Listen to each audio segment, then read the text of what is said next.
Good morning students. તો આપણે આવી ગયા છીએ આપણા ચેપ્ટર નંબર 14 નિવેશન તંત્રના લાસ્ટ લેક્ચરની અંદર. તો આની પહેલાંના લેક્ચરની અંદર જો વાત કરીએ આપણે તો આપણે ચર્ચા કરેલી હતી કાર્બન ચક્ર વિશે. આપણે એ વાત કરેલી હતી કે જે પોષક ચક્રો છે આપણો મેઇન ટોપિક છે. એ પોષક ચક્રોના બે પ્રકાર હોય છે, એક તો અવસાદી ચક્ર અને બીજું એક વાયુરૂપ ચક્ર. એની અંદર વાયુરૂપ ચક્ર જે છે એના વિશે આપણે બે ચક્ર વિશે વાત કરેલી હતી કે કાર્બન અને નાઇટ્રોજન ચક્ર જે છે એ વાયુરૂપ ચક્ર જે છે એના એક્ઝામ્પલ્સ છે. અને આજે આપણે વાત કરવાની છે અવસાદી ચક્ર. તો અવસાદી ચક્રમાં આપણે આજે ચર્ચા કરીશું આપણું નવું ચક્ર કે જેનું નામ છે ફોસ્ફરસ ચક્ર. તો સ્ટાર્ટ કરીએ આપણે ફોસ્ફરસ ચક્રના હેડિંગથી. ફોસ્ફરસ ચક્ર. તો ફોસ્ફરસ ચક્ર શું છે? તો અવસાદી ચક્ર છે. શબ્દને ખાસ ધ્યાનમાં લેજો, શબ્દ છે અવસાદી ચક્ર.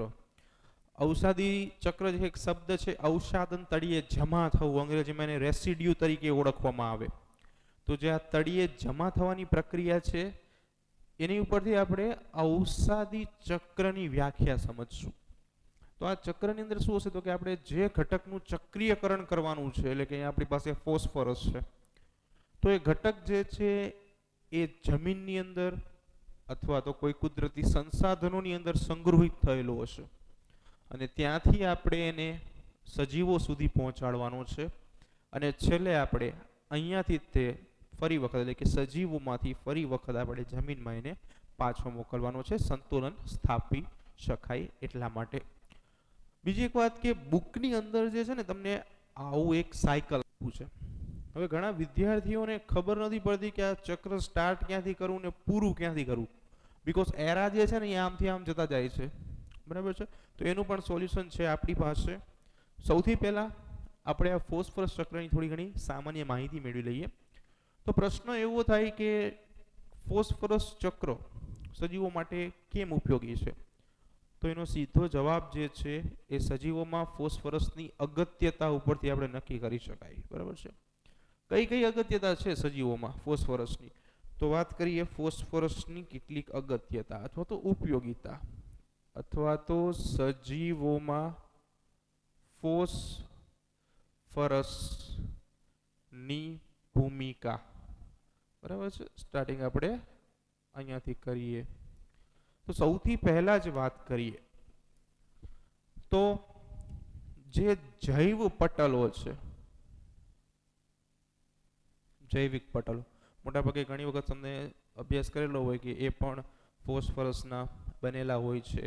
આના સિવાય ઉર્જાના સ્ત્રોતોમાં પણ ફોસ્ફરસ જે છે એ અગત્યની ભૂમિકા ભજવે છે.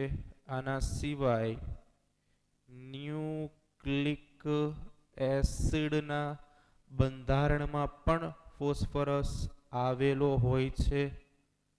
દાંત અને હાડકાના બંધારણમાં પણ ફોસ્ફરસ જે છે એની અગત્યની માત્રાઓ જે છે જોવા મળે છે. તો બધા વિશે થોડી ઘણી વાત કરી લઈએ. તો પેલું છે જૈવ પટલ. તો જૈવ પટલ જે છે એની અંદર આપણે ધારી લ્યો કે આપણે વાત કરીએ છીએ કોઈ કોષરસ પટલની. તો આ જે જૈવ પટલ જે છે એ જૈવ પટલ ઘણી વખત ફોસ્ફોલિપિડનું બનેલું હોય, બરાબર. ફોસ્ફોલિપિડ, હવે શબ્દ તમે સમજો તો શબ્દ છે ફોસ્ફોલિપિડ. તો અહીંયા જો લિપિડ ઘટક છે, મેદ, ચરબી, અને એની સાથે શું સંકળાયેલું છે? ફોસ્ફો. આના સિવાય ઘણી વખત ફોસ્ફોપ્રોટીન આવો શબ્દ પણ તમે સાંભળેલો હોય, ફોસ્ફોપ્રોટીન. તો પ્રોટીનની સાથે કોણ સંકળાયેલું છે? ફોસ્ફરસનો ઘટક સંકળાયેલો છે. તો આવા જે જૈવ પટલો છે એની અંદર પણ ફોસ્ફરસની હાજરી જોવા મળશે. સેકન્ડ નંબર ઉપર છે ઉર્જાના સ્ત્રોતો. તો ઉર્જાના સ્ત્રોતોની જ્યારે આપણે વાત કરીએ છીએ ત્યારે ઉર્જાના સ્ત્રોત તરીકે આપણે અભ્યાસ કરીએ છીએ એટીપી, કે જેનું પૂરું નામ છે એડિનોસાઇન ટ્રાઇફોસ્ફેટ, બરાબર છે, એડિનોસાઇન ટ્રાઇફોસ્ફેટ. અહીંયા એડિનોસાઇન જે છે એ નાઇટ્રોજન બેઝની અભિવ્યક્તિ દર્શાવે છે, અને અહીંયા આ શબ્દ ઉપર ફોકસ કરીએ જેનું નામ છે ફોસ્ફેટ. તો જે આ ફોસ્ફેટ છે PO4-3, બરાબર છે, તો અહીંયા એટીપીમાં પણ એની હાજરી જોવા મળશે, બરાબર છે. એનું સ્ટ્રક્ચર કંઈક આવું થશે, P double bond O, single bond O, single bond O, single bond O, બરાબર છે. કેમિસ્ટ્રીના નિયમ પ્રમાણે જ્યારે સંયોજકતામાં ઘટાડો સર્જાય, ઓક્સિજનની બે સંયોજકતા હતી એક થઈ ગઈ એટલે ઉપર આપણે માઇનસ મૂકીએ છીએ. તો આ એટીપી એડિનોસાઇન ટ્રાઇફોસ્ફેટ આ મોટા ભાઈ છે, આ મોટા ભાઈના નાના ભાઈ છે. નાનો ભાઈ કોણ છે? તો કે એડીપી. તો એડીપી નું પૂરું નામ એડિનોસાઇન ડાયફોસ્ફેટ, એટલે કે ફોસ્ફેટના અહીંયા ટ્રાય એટલે 3 અણુઓ હતા, ડાય એટલે 2 અણુઓ છે, અને સૌથી નાનો ટેણિયો એએમપી એટલે એડિનોસાઇન મોનોફોસ્ફેટ, એક જ ફોસ્ફેટનો અણુ ધરાવશે, બરાબર છે. તો બધાની અંદર આપણે ફોસ્ફેટ જે છે એની અગત્યતા જોઈ લીધી, એની અંદર ફોસ્ફરસ છે. નંબર 3 ઉપર જઈએ છે ન્યુક્લિક એસિડ. તો ન્યુક્લિક એસિડ જે છે ને એની અંદર આપણે એવું જોયું હતું જૈવ અણુઓની અંદર કે ન્યુક્લિક એસિડ જે છે એ ન્યુક્લિક એસિડનું બંધારણીય ઘટક જે છે ને એ ન્યુક્લિયોટાઇડ્સ છે. આ શબ્દ ખાસ સમજો, ન્યુક્લિયોટાઇડ્સ. તો ન્યુક્લિયોટાઇડ્સ શું છે? તો જ્યારે નાઇટ્રોજન બેઝ પેન્ટોઝ શર્કરા અને ફોસ્ફેટ સમૂહ આ ત્રણેય ભેગા મળે એટલે બનતી રચના જે છે એને આપણે ન્યુક્લિયોટાઇડ તરીકે ઓળખીએ છીએ. તો અહીંયા ન્યુક્લિક એસિડ જે છે એ ન્યુક્લિયોટાઇડનો પોલિમર છે, એવી વાત કરી હતી. તો નાઇટ્રોજન બેઝ જે છે એની અંદર આપણે AGCT ડીએનએ હોય તો આટલા ઘટક, અને આરએનએ હોય તો એમાં યુરેસિન મૂકીએ છીએ. પેન્ટોઝ શર્કરા જે છે એમાં 2 છે, એક છે રિબોઝ શર્કરા અને બીજી છે ડીઓક્સી રિબોઝ શર્કરા. જો આરએનએ હોય તો એમાં રિબોઝ શર્કરા હોય, અને ડીએનએ હોય તો એમાં ડીઓક્સી રિબોઝ શર્કરા હોય. અને લાસ્ટમાં જે આપણે વાત કરીએ છીએ ફોસ્ફેટ સમૂહની, તો આ ફોસ્ફેટ સમૂહ જે છે એ સીધો તમને મળી આવે છે ફોસ્ફોરિક એસિડમાંથી. આ ફોસ્ફોરિક એસિડ, બરાબર છે, H3PO4 કેમિસ્ટ્રીમાં તમે ભણેલા છો. તો આ H3PO4 જે છે P double bond O, single bond O, single bond O, single bond O, H H અને H, બરાબર છે. તો અહીંયાથી આપણે હાઇડ્રોજનને દૂર કરી નાખીએ એટલે તમને ફોસ્ફેટ સમૂહ મળે PO4-3, બરાબર છે. આ ફોસ્ફોરિક એસિડની હાજરીના કારણે આપણે ન્યુક્લિક એસિડ શબ્દ વાપરીએ છીએ, અને આ ઘટક જે છે એ એસિડિક છે. કોષના કેન્દ્રસ્થ ભાગ એટલે કે અંગ્રેજીમાં આપણે કહીશું ન્યુક્લિયસ, અને દ્રવ્ય જે છે એ એસિડિક છે એટલે આપણે એને કહીશું ન્યુક્લિક એસિડ, બરાબર છે. તો એની અંદર ફોસ્ફેટની ભૂમિકા આપણે જોઈ લીધી. નેક્સ્ટ, દાંત અને હાડકાના બંધારણમાં આપણે બધા જ જાણીએ છીએ કે દાંત અને હાડકા જે છે એનો જે સફેદ રંગ છે, બરાબર છે, એની અંદર કેલ્શિયમની મુખ્ય ભૂમિકા છે. દાંતના ઉપરનો જે સફેદ આવરણ તમે જોયું છે જેને તમે ઇનેમલ તરીકે ઓળખતા હતા. તો ઇનેમલની અંદર મુખ્ય બંધારણીય ઘટકોની જો વાત કરીએ તો મુખ્ય બંધારણીય ઘટક છે કેલ્શિયમ ફોસ્ફેટ. કેલ્શિયમ ફોસ્ફેટ એટલે કે Ca3PO4 ટ્રાઇસ. તો આ રીતે, બરાબર છે, અલગ અલગ સજીવોની અંદર ફોસ્ફેટ જે છે, ફોસ્ફરસ જે છે એ ખૂબ જ મુખ્ય ભૂમિકા જે છે એ ભજવે છે. તો હવે આપણે ફોકસ કરીએ આપણા ચક્ર ઉપર.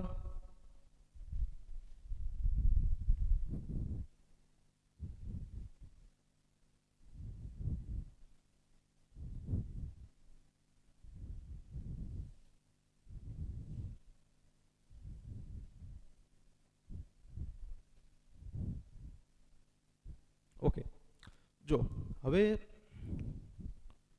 જે ચક્ર આપણે જોવાના છીએ એ સ્ટાર્ટ જે છે ને અહીંયાથી થશે,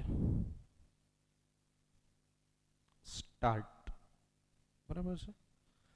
કઈ દિશામાં જવાનું છે એ આપણે જીપીએસની જેમ નેવિગેશન આપતા જશું, બરાબર છે. તો શરૂઆત તમને એવું લખેલું છે ખડક ખનિજ.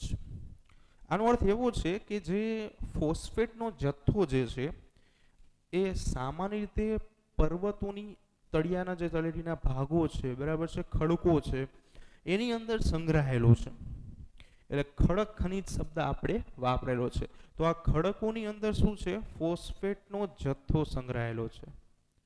ફોસ્ફેટ સ્વરૂપે જથ્થો સંગ્રહાયેલ છે. હવે શું થાય કે જમીનની અંદર ઓલરેડી ભેજ છે જ, અથવા તો વરસાદ પડવાની ક્રિયા થાય તો ભેજને પરિણામે શું થાય તો કે આ ફોસ્ફેટ જે છે એ જમીનમાં ઓગળે છે. આ ફોસ્ફેટ જમીનમાં ઓગળે છે, બરાબર છે. એટલે અપક્ષયનની ક્રિયા દ્વારા શું થાય તો કે એ ઘટક જે છે એ તળિયે બેસે છે ને ઓગળી જાય છે. એટલે ઓગળે એટલે શું ધરાવે તો કે ફોસ્ફેટ યુક્ત દ્રાવણ બનાવે. ફોસ્ફેટ યુક્ત દ્રાવણ બનાવશે, બરાબર છે. આ પ્રક્રિયા સતત થાય છે એટલે આપણે લખીએ છીએ નિરંતર વહનની ક્રિયા. હવે શું થાય તો કે જમીનની અંદર છે દ્રાવણ સ્વરૂપે, બરાબર છે. અને વનસ્પતિઓ જે આયનો છે એ હંમેશા દ્રાવણ સ્વરૂપે જ શોષે છે. આવું ખાસ ધ્યાનમાં લેજો કે વનસ્પતિઓ દ્રાવણ સ્વરૂપે ખનિજ આયનોનું શોષણ કરે છે. શોષણ કરે છે. તો આનો અર્થ એવો થયો કે જે આપણે ફોસ્ફેટ યુક્ત દ્રાવણ બનાવેલું હતું, આ દ્રાવણ જે છે એ ઉત્પાદકો એટલે કે વનસ્પતિઓ દ્વારા શું કરવામાં આવે છે? ગ્રહણ કરવામાં આવે છે, તેઓના મૂળ દ્વારા, બરાબર છે. એટલે આપણે એવું લખી શકાય કે ઉત્પાદકો જે છે એ મૂળ દ્વારા ફોસ્ફેટ યુક્ત દ્રાવણનું શોષણ કરે છે. ચલો, શોષણ થઈ ગયું ફોસ્ફેટ યુક્ત દ્રાવણનું. વનસ્પતિઓએ ઉપયોગમાં લીધું. વનસ્પતિ એની મદદથી પોતાની દેહધાર્મિક ક્રિયાઓ કરશે, વૃદ્ધિની ક્રિયા પણ કરી શકશે. પ્રક્રિયા પૂરી થઈ જાય પછી એનો ઉપયોગ જે છે ઉત્પાદકોનો ઉપયોગ ઉપભોક્તા કરે છે પોતાના ખોરાકમાં. એટલે એનો અર્થ એવો થયો કે જે ફોસ્ફેટ ઉત્પાદકોએ સ્વીકાર્યો હતો એ જ ફોસ્ફેટ જે છે હવે ઉપભોક્તા ઉત્પાદકો પાસેથી લઈ લે છે. ઉપભોક્તા જે છે એ નિક્ષેપની ક્રિયા એટલે કે અપરદની ક્રિયા. હવે નિક્ષેપ આહાર શૃંખલા આપણે એવું ભણ્યા હતા કે જેને આપણે મૃત આહાર શૃંખલા કહેતા હતા, કે જેની અંદર કોઈ સજીવ મૃત્યુ પામે ત્યાંથી આહાર શૃંખલા જે છે એની શરૂઆત થતી હતી અને એની ઉપર વિઘટકો કામ કરતા હતા. તો અહીંયા નિક્ષેપનો અર્થ એવો થાય કે અહીંયા જે ઉપભોક્તા છે મૃત્યુ પામે છે, એની ઉપર વિઘટકો વિઘટનની ક્રિયા કરે છે અને એને પરિણામે જે મહાઅણુઓ છે એનું રૂપાંતરણ સરળ અણુમાં થઈ જાય છે કે જેને આપણે વિઘટનની પ્રક્રિયા કહીશું.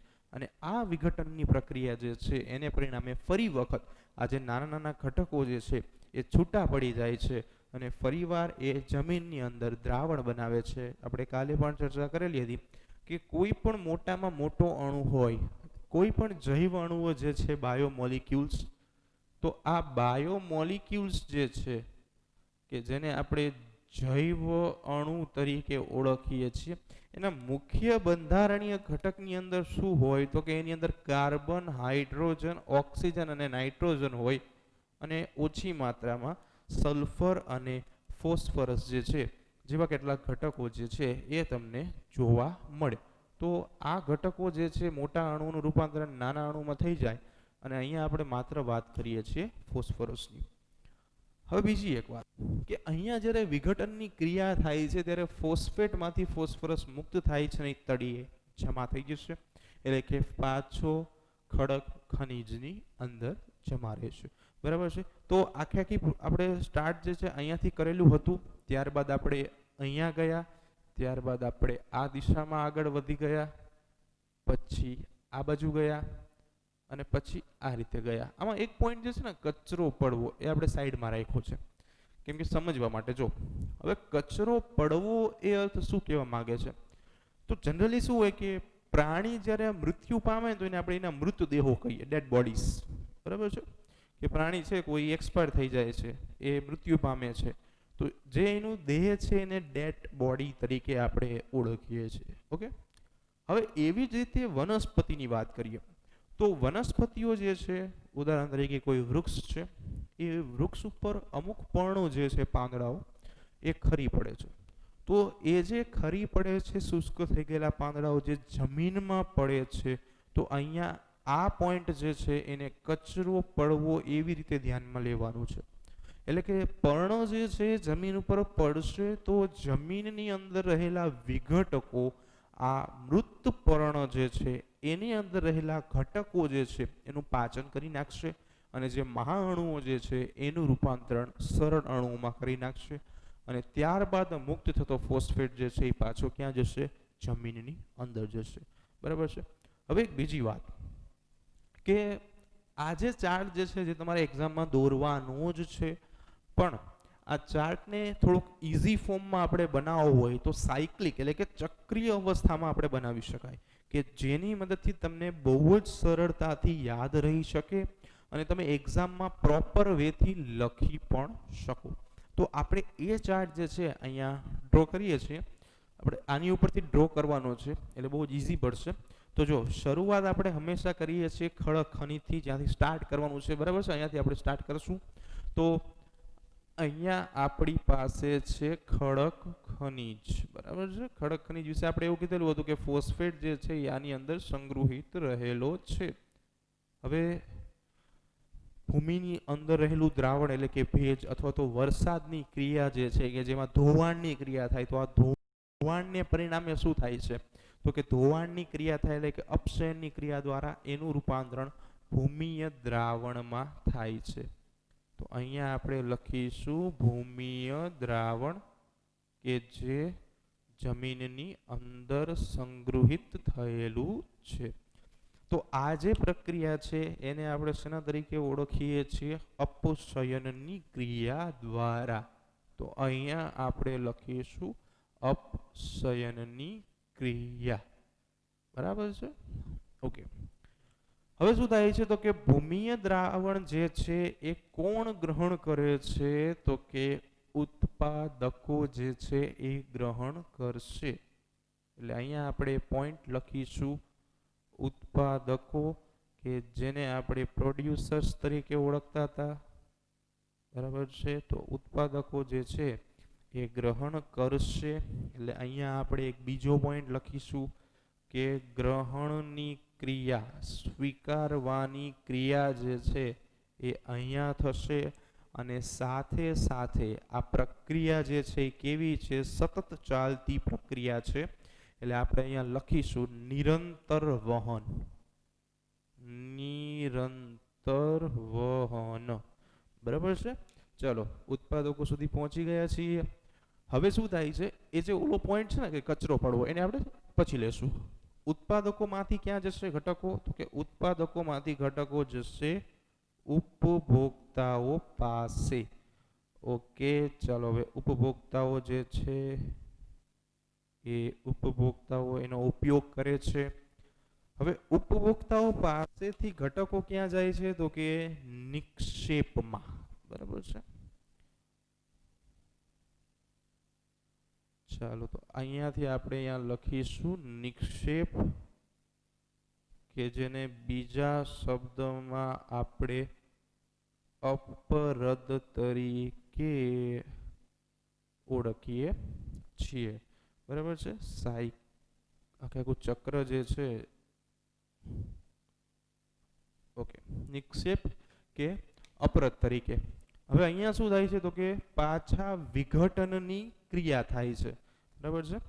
તો નિક્ષેપ કે અપરદ જે છે એના બાદ જે વિઘટનની ક્રિયા થાય છે, એટલે વિઘટનની ક્રિયા, બરાબર છે. અને વિઘટનની ક્રિયા થઈને ફરી વખત આ ઘટકો ક્યાં જાય છે? ભૂમિય દ્રાવણની અંદર, બરાબર છે. અને આપણે કીધું કે જે ભૂમિય દ્રાવણ છે એ ભૂમિય દ્રાવણમાંથી જે ઘટકો જે છે એ ફોસ્ફેટમાંથી ફોસ્ફરસ મુક્ત કરીને પાછા ઘટકોને ક્યાં મોકલશે? ખનિજમાં, કડક ખનિજમાં. હવે અહીંયા શું હતું કે જે પ્રાણીઓ જે છે નિક્ષેપ આપે છે, એવી જ રીતે ઉત્પાદકો પણ શું થાય છે? તો કે ઉત્પાદકો પણ મૃત્યુ પામે છે. એટલે આ સાયકલ મુજબ તમે આગળ વધી શકો અને આના આધારે લખી પણ શકો છો, બરાબર છે.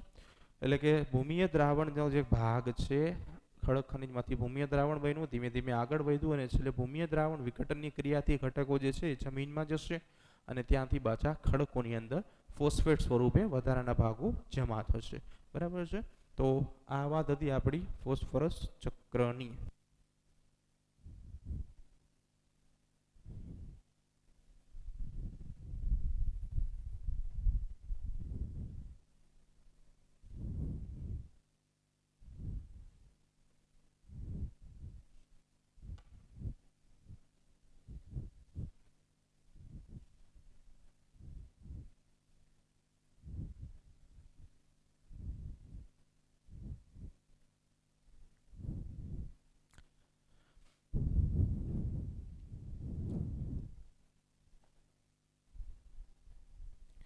ઓકે, તો અત્યાર સુધી જે આપણે વાત કરી છે એ બધી નિવસન તંત્રની ચર્ચા કરી. હવે આપણો આગળનો ટોપિક છે એ નિવસન તંત્રથી થતો ફાયદો જે છે ને એને આપણે ઉલ્લેખવાનો છે.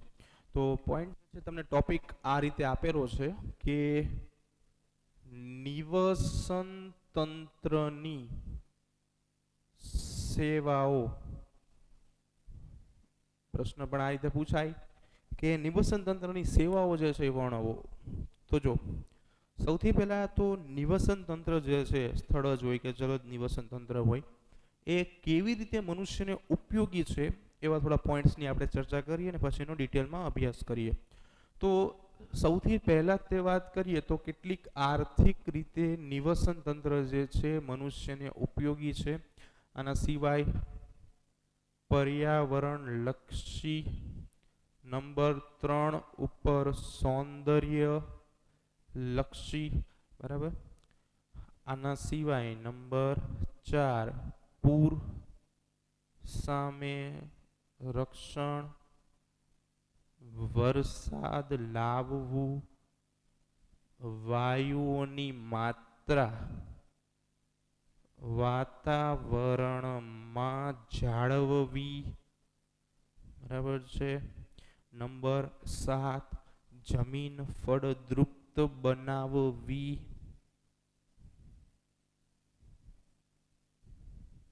અને નંબર 8 પોષક ચક્રોનું ચક્રીયકરણ અથવા તો પોષણ ચક્રનું ચક્રીયકરણ.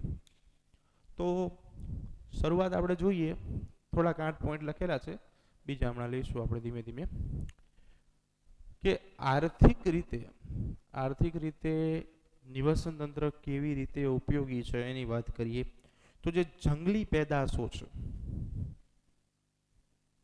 વાત કરીએ જંગલની પેદાશો, બરાબર છે. એની અંદર ગમે તે પેદાશ લઈ લઈએ, ઇમારતી લાકડું છે, લાખ, રાડ, બરાબર છે, ગુંદર, ફળો, આ બધી વસ્તુ જે છે. આના સિવાય કેટલીક ઔષધિઓ પણ મળે છે જંગલોમાંથી. આ બધી જંગલી પેદાશો જે છે એને વહેંચીને ઘણી માત્રામાં આર્થિક હુડિયામણ જે છે, આર્થિક એટલે પૈસાની દ્રષ્ટિએ પણ આ બધું જે છે ઉપયોગી છે. એટલે આર્થિક ફાયદો જે છે એ આવી રીતે નિવસન તંત્ર દ્વારા થાય છે. બીજા નંબર ઉપર લઈએ પર્યાવરણ લક્ષી પ્રશ્નો. જો આમાં અમુક આપણે પર્યાવરણ લક્ષી પ્રશ્નોની જો વાત કરીએ ને તો આ બધા જે લીધા છે ને આપણે, આ બધા પર્યાવરણ લક્ષી પ્રશ્નો જ છે. એટલે કે પર્યાવરણ લક્ષીની અંદર શું કહી શકાય તો કે પર્યાવરણને શુદ્ધ રાખવાનું કાર્ય દર્શાવે છે. નંબર 3 સૌંદર્ય લક્ષી, બરાબર છે. તો સૌંદર્યલક્ષીનો અર્થ એવો થાય કે નિવસન તંત્ર એટલી સુંદરતા ધરાવે છે કે જેને કારણે લોકો જે છે એને જોવા માટે આવે છે, બરાબર છે. અને એને પરિણામે શું થાય તો કે જે તે પ્રદેશની જે સૌંદર્યલક્ષી નિવસન તંત્ર હોય એને પરિણામે ત્યાંની આર્થિક પ્રવૃત્તિને વેગ મળે, પ્રવાસ પર્યટન વિભાગો જે છે એ જોવા માટે લોકો વધારે આવતા હોય, બરાબર છે. ફોર એક્ઝામ્પલ કે ગુજરાતની જ વાત કરીએ તો ગુજરાતની અંદર જે કુદરતી નિવસન તંત્રો છે, કચ્છની જ વાત કરીએ, બરાબર છે, રણ છે, તો એને જોવા માટે લોકો આવે છે, બરાબર છે. તો એને પરિણામે શું થાય તો કે ત્યાંના લોકોને આજીવિકા મળી રહે, એ સૌંદર્યલક્ષી એક નિવસન તંત્રની સેવાઓ કહેવાય. એવી જ રીતે કાશ્મીરની વાત કરીએ તો ત્યાં જે સરસ મજાના પર્વતો અને બરફ આચ્છાદિત પ્રદેશો છે તો ત્યાં પણ લોકો ફરવા માટે જાય છે, બરાબર છે. તો ત્યાંથી શું થાય તો કે લોકો ફરવા જાય છે એને પરિણામે ત્યાંના જે લોકો છે, ટુરિસ્ટ છે, ગાઈડ્સ છે, આ બધા જે છે એમની આર્થિક રીતે ફાયદો થાય, બરાબર છે. તો સૌંદર્યલક્ષી નિવસન તંત્રની આ વાત રહી. નંબર 4, પૂર સામે રક્ષણ આપે છે. હવે જનરલી શું થાય કે વૃક્ષો જે છે એના મૂળ જે છે જમીન સાથે જોડાયેલા છે, એટલે જમીનને જકડી રાખે છે. માત્ર જમીનને નથી જકડતું, જમીનની અંદર રહેલા પોષક ઘટકોને પણ પોતાની સાથે અટ્રેક્ટ કરે છે, જકડી રાખે છે. પૂરની અંદર શું થાય તો કે ઝડપથી પાણી જ્યારે વહેતું હોય તો ઘણા બધા પોષક ઘટકોને જમીનના ઉપરના ભાગે જે આવેલા ઘટકો છે એમને એક જ સાથે ધોવાણથી દૂર લઈ જાય. તો અહીંયા શું થાય તો કે પૂર સામે શું કરે છે, રક્ષણ આપે છે. વરસાદ લાવવો, વૃક્ષો જે છે, વૃક્ષો વાવો વરસાદ લાવો, આપણે પહેલાં વાત કરી લીધી કે વૃક્ષો જે છે એ ખાસ કરીને વરસાદ લાવવાનું કામ કરે છે. આ બધું વૃક્ષો થકી થઈ શકે, બરાબર છે. વાયુઓની માત્રા જાળવવી, કાલે પણ આપણે વાત કરેલી હતી આના વિશે કે સામાન્ય રીતે શું થાય તો કે વૃક્ષો છે એ બે પ્રક્રિયા એક સાથે કરતા હોય છે. એક તો પ્રકાશ સંશ્લેષણ અને બીજું શ્વસન, બરાબર છે. ફોટોસિન્થેસિસ અને બીજા નંબર ઉપર રેસ્પિરેશન. તો પ્રકાશ સંશ્લેષણની પ્રક્રિયાની અંદર આપણે એ વાત કરેલી હતી કે આમાં શું થાય તો કે CO2 જે છે ને એ લેવામાં આવે અને O2 જે છે એ વાતાવરણમાં મુક્ત કરવામાં આવે. શ્વસનમાં એની કરતા ઊંધી વાત આપણે હતી કે શ્વસનમાં શું થાય તો કે O2 વનસ્પતિ દ્વારા સ્વીકારવામાં આવે અને CO2 મુક્ત કરવામાં આવે. એટલે આ બે પ્રોસેસ જે છે થાય છે એને પરિણામે શું થાય છે તો આ બંને પ્રક્રિયાને કારણે વાતાવરણમાં વાયુઓની માત્રા જે છે ને એ જળવાઈ રહે છે.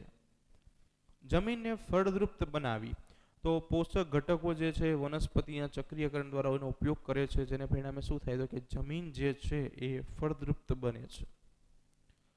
પોષક ઘટકો અથવા પોષક ચક્રોનું ચક્રીયકરણ આપણે જોઈ ગયા કે પોષક ચક્રો જે છે એને સાયક્લિક રીતે ફેરવવાનું કામ કરે છે, જમીનમાંથી વાતાવરણમાં, વાતાવરણમાંથી પાછું જમીનમાં ઉત્પાદકો, બરાબર. આ બધી વસ્તુની આપણે વાત કરી.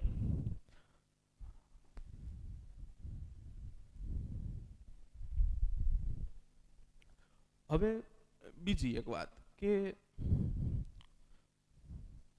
જનરલી શું હોય કે કોઈ પ્રાઇવેટ કંપની હોય ને તો દરેક મહિને અમુક બિલ્સ આવતા હોય. ફોર એક્ઝામ્પલ આપણે એવું વિચારીએ કે ઇલેક્ટ્રિસિટી આવે છે આપણા ઘરે, વીજળી આવે છે, બરાબર છે. તો વીજળી જે છે દર મહિને કે 2 મહિને અથવા 3 મહિને બિલ જે છે તમને મોકલે છે. તો એ બિલ શું છે કે તમે જેટલો વપરાશ કરો છો એની સામે તમારે આટલા પૈસા ચૂકવવાના રહેશે. તમે પેમેન્ટ આપો છો, તમને સામે સર્વિસ આપે છે, બરાબર છે. હવે વિચારો કદાચ કે સૂર્ય, બરાબર છે, સવારથી લઈને સાંજ સુધી સતત ઉર્જા જે છે એ પોતાના તરંગો સ્વરૂપે ફેંકે છે. જો એ ન ફેંકે તો વનસ્પતિ પ્રકાશ સંશ્લેષણ ન કરી શકે. વનસ્પતિ પ્રકાશ સંશ્લેષણ ન કરે તો એની ઉપર આધાર રાખતા સજીવો ખોરાક ન મેળવી શકે. સજીવો ખોરાક ન મળે તો આપણે ભૂખ્યા રહી જઈએ, બરાબર, શાકાહારીઓ, અને આપણે મૃત્યુ પામી. તો એની સેવા પણ હોવી જોઈએ ને, બરાબર છે.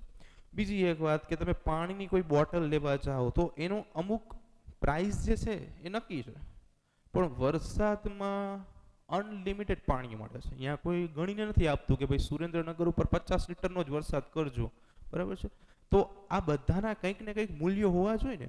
બસ હવે એ જ આપણે પોઈન્ટ જોવાનો છે કે નિવસન તંત્ર જે છે એની સેવાઓનું મૂલ્ય શું હોઈ શકે. બરાબર. તો જનરલી શું છે કે આના સેવાના મૂલ્ય જે છે ને એ તાર્કિક હોય, અંદાજો મારેલો હોય, ટૂંકો જેને આપણે કહીએ, બરાબર, એપ્રોક્સિમેટરી હોય. તો સૌથી પહેલા આના મૂલ્ય વિશેની વાત જે છે એ રોબર્ટ કોન્સ્ટાન્ઝા અને એના સાથીઓએ કરેલી હતી. ખાસ નામ યાદ રાખજો,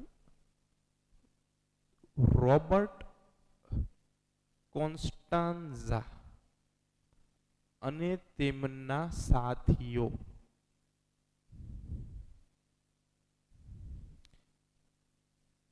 આમને ભેગા મળીને નિવસન તંત્રની સેવા જે છે એ માપી, અને એમની માપણી કંઈક આવી હતી. એમને 1 વર્ષ માટે વાત કરેલી હતી.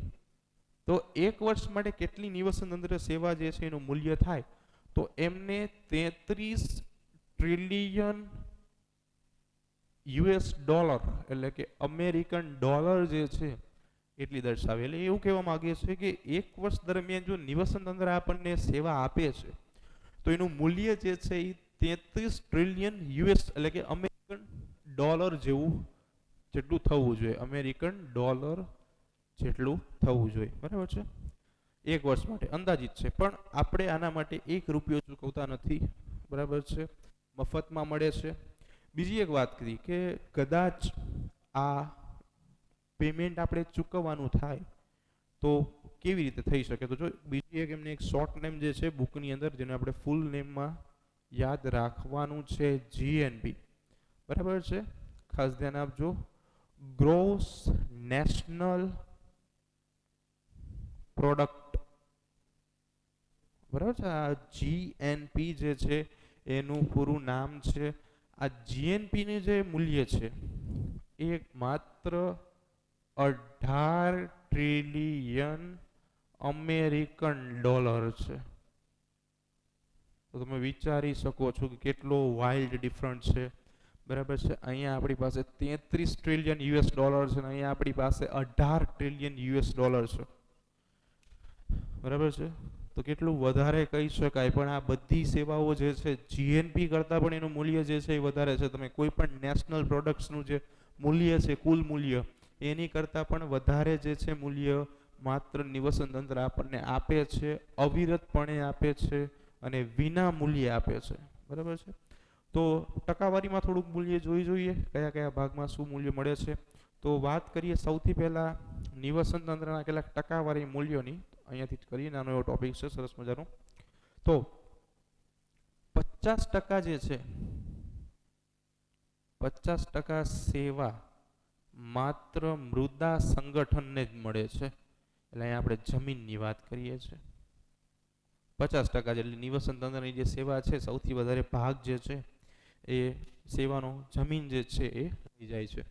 બીજા નંબર ઉપર વાત કરીએ મનોરંજન અને પોષણ ચક્ર માટે વાત કરીએ. મનોરંજન અને પોષણ ચક્રો જે છે એના માટે 10%થી પણ ઓછી સેવા મળે છે. હવે મનોરંજન અને પોષણ ચક્ર શું છે? તો હમણાં આપણે વાત કરી લીધી કે નિવસન તંત્ર વિશિષ્ટ પ્રકારની સુંદરતાઓ ધરાવે છે. બરાબર છે. તો એના માટે અને પોષણ ચક્રો ઘટકો જે છે, પોષક ઘટકોને ચક્રીયકરણની પ્રક્રિયામાં લઈ જવા, એના માટે 10%થી પણ ઓછી ઉર્જા ધરાવે છે. અને છેલ્લે વન્યજીવ માટે, વન્યજીવો માટે સેવાની ટકાવારી કહીએ 6%, 6%. બરાબર છે. તો અહીંયા સુધી આપણે જોઈ લીધું. અહીંયા આપણે આપણું ચેપ્ટર જે છે, ચેપ્ટર નંબર 14 નિવસન તંત્ર એ પૂર્ણ કરીએ છીએ. બરાબર છે. તમને કોઈ પણ આ ચેપ્ટરને રિલેટેડ ડિફિકલ્ટી કે ડાઉટ્સ હોય તો તમે આપેલા વોટ્સઅપ નંબરની અંદર તમારા ડિફિકલ્ટી અને ડાઉટ્સ જે છે અમને સેન્ડ કરી શકો છો. અમે જ્યારે પણ સ્કૂલે આવીશું ત્યારે તમને એઝ રેપિડલી એઝ પોસિબલ, શક્ય એટલી ઝડપે રિપ્લાય આપી દઈશું. બરાબર છે. કોઈ પણ ડિફિકલ્ટી કે ડાઉટ્સના, એટલે કોઈ પણ ડિફિકલ્ટી હોય તો સ્કૂલના વોટ્સએપ નંબરની અંદર તમે સેન્ડ કરી શકો છો. બરાબર છે. અને રીડિંગ કરતા રહેજો. ટાઈમ આપણી પાસે ઘણો બધો છે તૈયારીઓ માટેનો અત્યારે, એટલે સાથે સાથે તૈયારી કરજો. બરાબર છે. સ્ટે સેફ રહ્યો અને ઘરે પણ રહો. બરાબર છે.